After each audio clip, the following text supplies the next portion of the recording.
Hola queridos amigos, bienvenidos a su programa Me Gustaría Saber. Estoy agradecido con el Señor que me permite compartir con ustedes en esta ocasión un programa más acerca de las preguntas e inquietudes que ustedes nos han enviado. Soy David Salazar y estoy junto a mi querida amiga Kelly Miranda. Kelly, bienvenida nuevamente a este programa. Gracias, un privilegio estar aquí. Gracias por estar con nosotros. Kelly es la esposa del pastor Daniel Miranda, que ustedes conocen y quien nos acompaña muchas veces aquí. Y estoy realmente agradecido con Dios de que podemos estar aquí juntos para estudiar y compartir con nuestros amigos un poco más de la palabra de Dios. Kelly, si podemos comenzar con una oración, ¿puedes tú comenzar haciendo la oración en esta ocasión? Claro que sí. Amante Padre Celestial, te damos gracias por este momento que nos das para abrir tu palabra y estudiar estos temas juntos. La verdad necesitamos la dirección divina porque somos personas erradas y podemos desviarnos o ser confundidas. Así que pedimos que nos guíes en este estudio. En el nombre de Jesús te lo pedimos. Amén. Amén, amén. Gracias, Kelly. Y antes de que podamos leer la pregunta, quisiera recordarles a nuestros queridos amigos que nos conocen, que saben de este programa, pues recuerden enviar sus preguntas a la siguiente dirección: tv@zoomtv.org. Ustedes pueden enviar esas preguntas a esta dirección para que podamos así recibir esa información y con ayuda de Dios compartir con ustedes la respuesta de la palabra de Dios. Kelly, dirígenos ahora sí en la primera pregunta de este programa. Muy bien. Vamos a hacer una continuación como del tema que comenzamos la vez pasada, que estábamos hablando de la guerra, el servicio militar. Y las preguntas que tenemos hoy también se tratan de este tema, algo de guerra, de batallas. Y bueno, la pregunta aquí es de Alex Isaac. Y él dice, me gustaría saber a qué clase de batalla se refiere Apocalipsis 12, 7 y 8.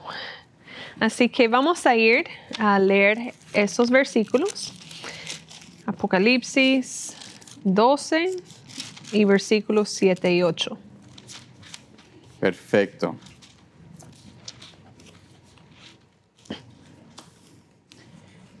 Dice allí, y hubo una gran batalla en el cielo, Miguel y sus ángeles luchaban contra el dragón, y luchaban el dragón y sus ángeles, pero no prevalecieron, ni fue hallado ya el lugar de ellos en el cielo.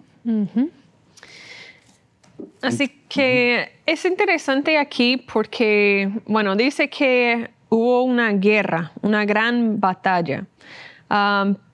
Pero sabemos que esos términos son términos que nosotros tenemos un concepto aquí en la tierra, pero en qué sentido tiene que ver en el cielo exacta con un escrito está, eso es un poco más complicado, ¿no? Claro. Pero me gustaría dar unas ideas a nuestros televidentes, pues estaba leyendo en la concordancia de Strong's, y vi que la palabra griega aquí es polemos. Y polemos se refiere a una guerra, sea literal o figurativa, una batalla o una disputa. Correcto. Muy bien. Así que ayúdanos con esto. Listo, por supuesto. Interesante que nuestro amigo Alex tiene esta pregunta. ¿Qué tipo de guerra es esta? O sea, ¿a qué tipo de batalla es esta? Cuando alguien lee normalmente o estudia Apocalipsis, a veces hay este sentido de tratar de descifrar acontecimientos que de alguna manera u otra sucederán en el futuro, breve futuro, y sin un entendimiento de la Escritura o el contexto, o dejando que la Escritura misma se explique a sí misma, podemos caer en cierto tipo de especulación. Yo estaba escuchando, por ejemplo, esta semana sobre un hombre que es una persona que defiende mucho el sábado, no es adventista, defiende el sábado bíblicamente, pero siempre hablaba de un conflicto del Armagedón o el conflicto, la tribulación que vendrá en poco tiempo, y hacen referencia a estas experiencias en la Biblia o estos detalles de Apocalipsis y tratan de pensar, bueno, ¿será que va a haber un conflicto específico o a qué se refiere? Y por supuesto, ¿no? La palabra Armagedón mismo, mucha gente dice eso es una batalla que va a haber y piensan que va a haber una batalla campal entre algunos poderes. En fin, todo esto son cosas que cuando no se lee en el contexto, no se entiende bien qué quiere decir o dejar que la Biblia explique, podemos caer en problemas. Además de esto, como bien dices tú, la palabra batalla en realidad no tiene que ver necesariamente como una pelea de una guerra de dos ejércitos, así como pensamos en una pelea campal, ¿no? Uno puede pensar, pues es una guerra con unos canones y con armas, o fue más como una lucha, espada. ¿Cómo era esta guerra? Exactamente. A veces uno piensa inclusive como las guerras de las galaxias, ¿no? El conflicto uno se imagina de ese índole. Pero la Biblia vamos a tratar de descubrir, y algo interesante de este pasaje, que tal vez sin entrar en más detalles, porque el tiempo no nos daría entrar en un detalle específico del capítulo 12, pero algo interesante es que el capítulo 12 de Apocalipsis es el capítulo que está realmente en la mitad del libro, ¿ya? Y este capítulo, si tuviésemos que elegir un capítulo que describa el propósito de Apocalipsis, de la revelación de Cristo, sería este capítulo. Si tendríamos que definir todo el conflicto, todo lo que sucede en este gran libro de Apocalipsis, el capítulo principal o el central, no digamos principal, pero el central es el 12, donde se hace como un pequeño resumen de lo que el libro encierra. Y dentro del capítulo 12, en la mitad del capítulo, está justamente estos 3 versículos, en realidad son del 7, 8 y 9, que nos dan el decir la base de por qué hay un conflicto cósmico, ¿no? Y brevemente tratamos de definirlo en el capítulo mismo. ¿Qué es lo que está Dios tratando de decirnos aquí? Dice allí, en el versículo 7 y 8, tú acabas de leer, ¿no? Y dice que hubo una gran batalla en el cielo. Miguel, sus ángeles luchaban contra el dragón y luchaban el dragón y sus ángeles. Pero no prevalecieron, ni fue hallado ya el lugar en ellos en el cielo. Y el versículo 9 dice esto, y fue lanzado fuera aquel gran dragón. Entonces aquí vamos a describir quién es el dragón. No dice claramente, ¿no? ¿Quién fue este? La serpiente antigua llamada el diablo y Satanás. El cual engaña a todo el mundo, fue arrojado en la tierra y sus ángeles fueron arrojados con él. Entonces, esta batalla, para contestar a nuestro amigo Alex específicamente, la batalla, este conflicto, este inicio de este gran conflicto, se dio en el cielo y fue en el pasado. O sea, no es una batalla futura. No. Para nada, no tiene nada que ver con esto. No es un conflicto cósmico de peleas de espadas o algo por el estilo, de cañones, nada de eso.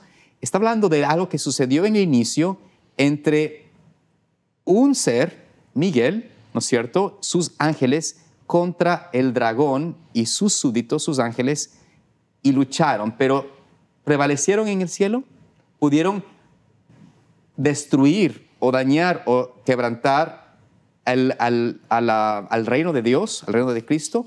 Según la Biblia dice que no prevalecieron. Es más, ni fue hallado ya el lugar de ellos en el cielo. Es decir, ellos perdieron el conflicto al inicio. Entonces, el punto aquí principal, más allá de los detalles de qué pasó, cómo fue la guerra, el conflicto, porque eso puede ser lo que a veces nos queremos enfocar, de qué fue la batalla, en qué manera se pelearon. Esto no nos dice la Biblia exactamente, pero sí lo que nos dice es un conflicto en el cual Satanás y sus ángeles no tuvieron más lugar en ellos, fueron vencidos. Así es. ¿Puedo leer unas citas aquí? Esto se encuentra en la historia de redención.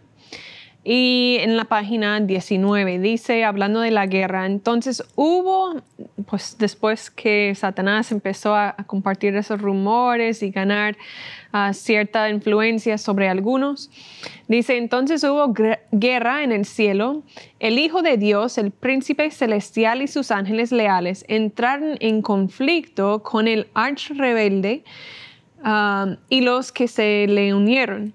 El Hijo de Dios y los ángeles fieles prevalecieron, lo que mencionaste. Y Satanás y sus seguidores fueron expulsados del cielo. Toda la hueste celestial reconoció y adoró a Dios de justicia. Ni un vestigio de rebeldía quedó en el cielo. Todo volvió a ser pacífico y armonioso como antes. Los ángeles lamentaron la suerte de los que habían sido sus compañeros de felicidad y bienaventuranza. El cielo sintió su pérdida. Amén.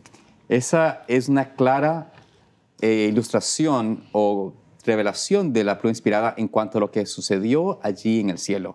El conflicto se inició en Satanás, como tú mencionas, o en Lucifer, como es su nombre anteriormente, y se nos muestra, por supuesto, en la misma palabra de Dios en cuanto a la manera como Lucifer quiso usurpar, tomar lugar de un ser que en realidad Miguel es la palabra, el ser que el Satanás quiso usurpar su lugar. Miguel significa uno semejante a Dios, o uno que es en esencia, en carácter, naturaleza igual a Dios, que es el único que es Cristo. Y ese es otro tema que podemos también estudiar, o quizás podemos indicar que hemos contestado esa pregunta anteriormente, ¿quién es Miguel?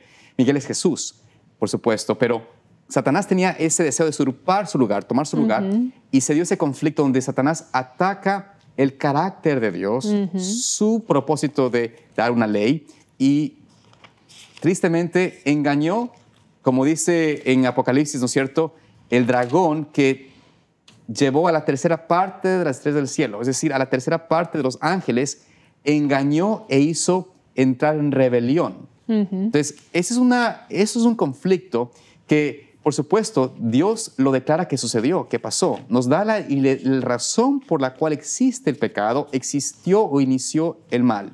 Pero ¿por qué se menciona en la Escritura y en Apocalipsis este conflicto que se inició siglos o milenios antes? Para que podamos tener la certeza de que Cristo no solamente venció a Satanás en el inicio del conflicto, venció cuando vino a la tierra el conflicto a través de su muerte en la cruz, mató o destruyó, mejor dicho, al que tenía el poder sobre la muerte y el pecado, a Satanás, y tendrá la victoria al fin del conflicto. O sea, al fin del desarrollo de todo este plan de redención. Por eso es que se menciona en este centro del libro, en el centro, que el conflicto que tenemos es un conflicto cósmico. Así es. Y en última instancia, quien va a pagar, por supuesto, por todo el pecado y el error va a ser Satanás, que le inició el pecado, ¿no? Así es. Y lo interesante también es que se menciona en el conflicto de los siglos que Satanás está continuando y ha continuado con la guerra que comenzó en el cielo aquí en la tierra. No quedó aquí en ese árbol allí en el centro del huerto de Edén, porque desafortunadamente Eva comió del fruto que le ofreció la serpiente, y pues de allí entró a tener influencia y haciendo guerra contra los hijos de Dios aquí. Entonces podemos decir de cierta medida que el mismo tipo de guerra que hubo en el cielo está sucediendo aquí en este momento ahora.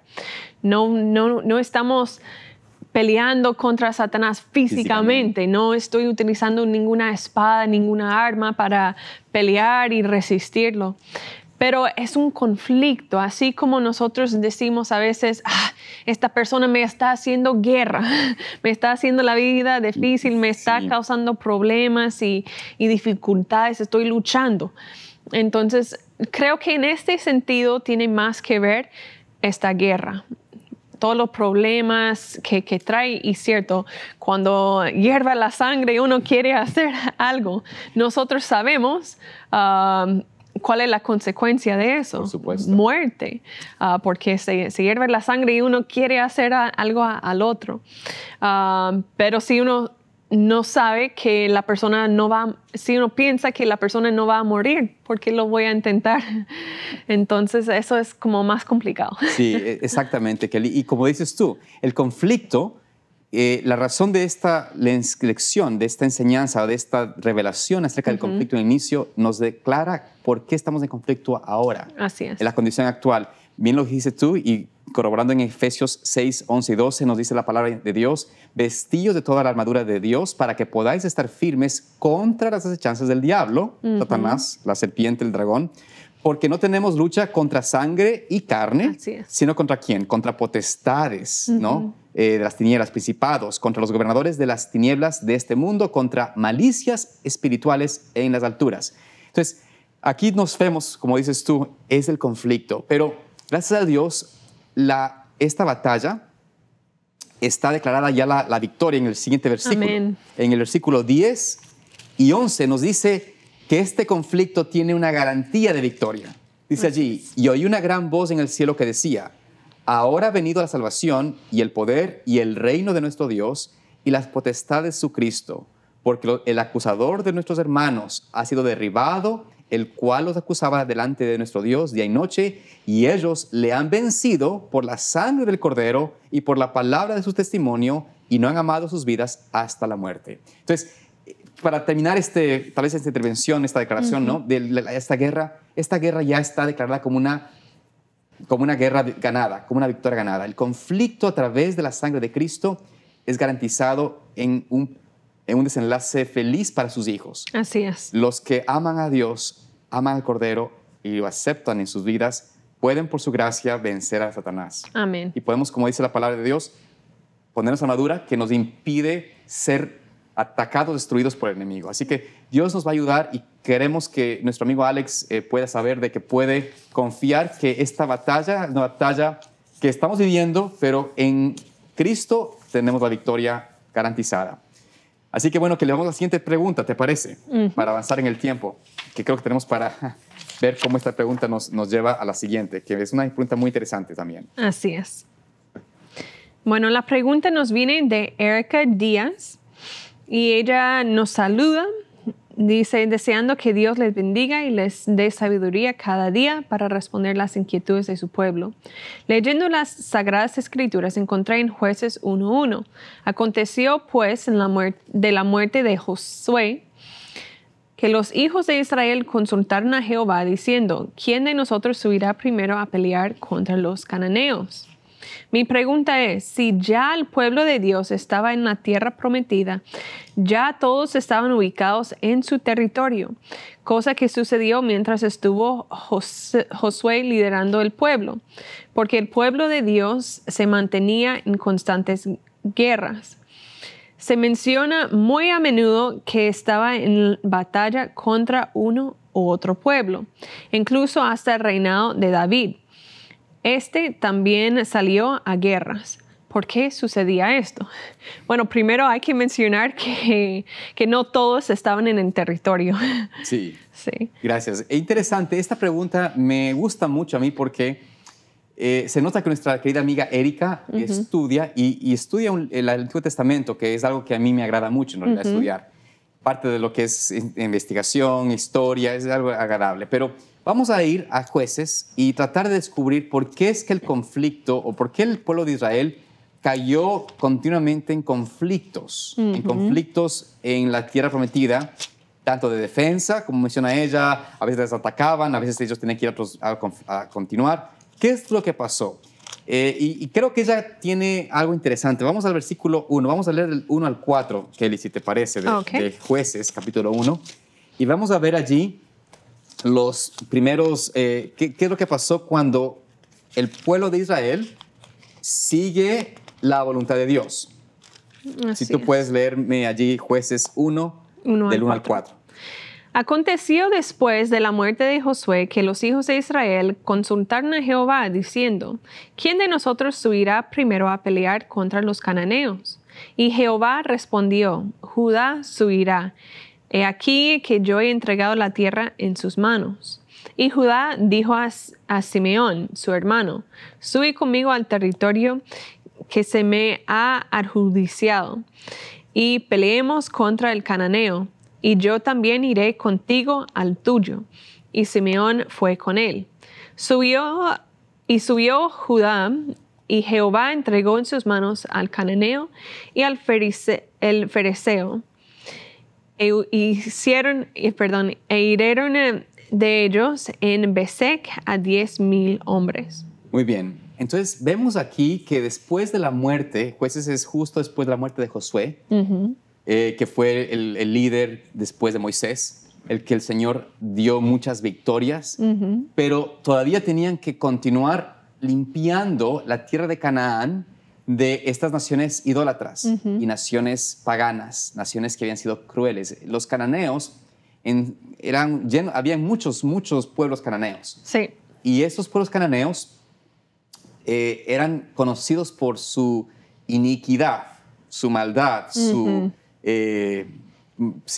deseo de destruir no solamente a las personas, pero también se deleitaban en lo malo, en los vicios, en las prácticas que se pueden decir desfiguran el amor del ser humano, en la persona del ser humano. Entonces, por esta razón Dios les dejó una misión, una tarea de que ellos tenían que destruir y limpiar la tierra en toda su plenitud, en la área que Dios había dado como su pueblo. Así es, no es que adquirieron todo de uno. Exactamente. Ellos adquirieron una parte, quedaron satisfechos, pero luego hubo necesidad de tomar más, mientras que crecieron y también todos los problemas que les estaban causando los cananeos. Claro, entonces, por esta razón, Judá dice aquí, hizo algo correcto. Judá le dice en el versículo que acabamos de leer, ¿no es cierto?, el 1 al 4, que Judá, los hijos de Israel, consultaron a Jehová. Consultaron. O sea, hicieron lo correcto. No tenían a Josué, pero decidieron, vamos a consultar a Dios. Tal vez al sacerdote, como Dios lo indicaba. Y les dice el Señor, vayan y suban. Y les es más, Jehová dice allí, Jehová respondió, Judá subirá.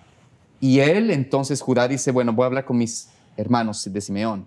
Y le piden a ellos, miren, Dios nos ha dado esta parte, esta tierra, este es el límite, esta es nuestra región. Y consultamos a Dios y Dios nos dice, suban y destruyan a estos pueblos. Ayúdanos, por favor. ¿Qué pasó? Se unieron siguiendo la voluntad de Dios y vencieron. Lograron la victoria. Pero no era la victoria final, como dices tú. Había que expandirse, había que seguir. Pero ¿qué pasó? ¿Por qué es que el pueblo de Israel cayó luego en y es la idea de los jueces, ¿no? Conflicto continuo, con un grupo, con otro grupo, con un grupo, con otro grupo, hasta los días de David y continúa continuó siempre con esos conflictos. ¿Cuál fue la razón? Vamos a ir en el capítulo 2 de Jueces, vamos a ver qué es lo que sucedió, por qué es que el pueblo de Israel no cayó. Vamos al versículo del capítulo 2, versículos 1 al 4 ahora. Vamos a leer del 1 al 4. Si tú nos puedes leer. Ya. Dice, el ángel de Jehová subió de Gilgal a Boquim y dijo, yo saqué de Egipto y os introduje en la tierra de la cual había jurado a vuestros padres, diciendo, no invalidaré jamás mi pacto con vosotros, con tal que vosotros no hagáis pacto con los moradores de esta tierra, cuyos altares habéis de derribar, mas vosotros no habéis atendido a mi voz, porque habéis hecho eso. Imagínate, hasta aquí vemos algo interesante en estos dos primeros versículos. Vemos de que en una sola generación, Kelly, comenzaron bien. Sí. Pero la siguiente generación, los hijos de estos comenzaron bien, hicieron algo que el Señor había específicamente dicho, no hagan alianzas con estos cananeos, invalidando mi pacto. ¿Por qué es que tenían éxito en el principio? Porque seguían la dirección de Dios. Así es. Y mientras Dios estaba con ellos, ¿quién va a estar contra ellos? O sea, Dios es con nosotros, ¿quién es contra nosotros? No hay manera de ir en contra de Dios. Así es. Pero cuando el pueblo de Israel se aparta, y en una sola generación vemos de que se han apartado haciendo alianzas. Es más, quizás pensaron, bueno, ¿para qué irnos a la guerra o continuar luchando? Si podemos hacer sociedades, tener relaciones con nuestros vecinos. Me gusta su manera de qué sé yo, de hacer agricultura, lo que sea. Pero el Señor había dicho que no podían ellos, para poder establecerse como nación y ser una luz, tenían que erradicar, según el plan de Dios, a todo este tipo de reyes y reinados idólatras y, como te digo, sumidos en la maldad. Porque a veces uno piensa, ay, pero Dios, ¿será que era tan cruel si eran gente que tal vez inocente? El problema es que nosotros no somos nadie para juzgar, pero Dios puede juzgar. Y cuando Él dice que este pueblo, esta nación debía ser eliminada. Era su propósito. Entonces vemos aquí ahora qué pasó, qué es lo que Dios hizo y por qué cayeron en conflicto continuo. Versículos 3 y 4. Por tanto, yo también digo, no os echaré de delante de vosotros, sino que serán azotes para vuestros costados, y sus dioses os serán tropezadero. Cuando el ángel de Jehová habló estas palabras a todos los hijos de Israel, el pueblo alzó su voz y lloró. Entonces mira aquí cómo dice el Señor. ¿Por qué es que entonces el Señor no los libró de todos sus enemigos y quedaron continuamente en batallas y en peleas? Porque ellos decidieron no seguir su consejo inicial. Entonces estaban ahora, y Dios decía, ok, voy a dejarles como esas pullas que están ahí para molestarles, ¿no? Para un recordatorio continuo de lo que sucede cuando quebrantan y validan mi pacto, el compromiso que hicimos. Entonces, la respuesta a la pregunta que tenía Erika, ¿no? ¿Por qué es que tuvieron tantas batallas, tantos conflictos, tantas situaciones así? Era porque se habían apartado de Dios. El versículo 7 del capítulo 2 dice allí, hablando en el pasado, dice, el pueblo había servido a Jehová todo el tiempo de Josué y todo el tiempo de los ancianos que vivieron largos días después de Josué, los cuales habían visto todas las grandes obras de Jehová que él había hecho por Israel. Es decir, cuando estaban vivos Josué y mientras vivieron, y los ancianos que tuvieron con Josué, todo bien. El pueblo siguió a Dios. Versículo 10. Y toda aquella generación fue también recogida con sus padres, y se levantó después de ellos otra generación que no conocía a Jehová ni la obra que él había hecho por Israel. Entonces, las nuevas generaciones, la nueva gente joven, dijo, ¿para qué seguir lo que dicen los ancianos? La gente antigua, ¿para qué? Vamos a hacerlo diferente. Creo que esa es una lección allí que podemos aplicar, la importancia de estudiar la historia y de enseñarla también.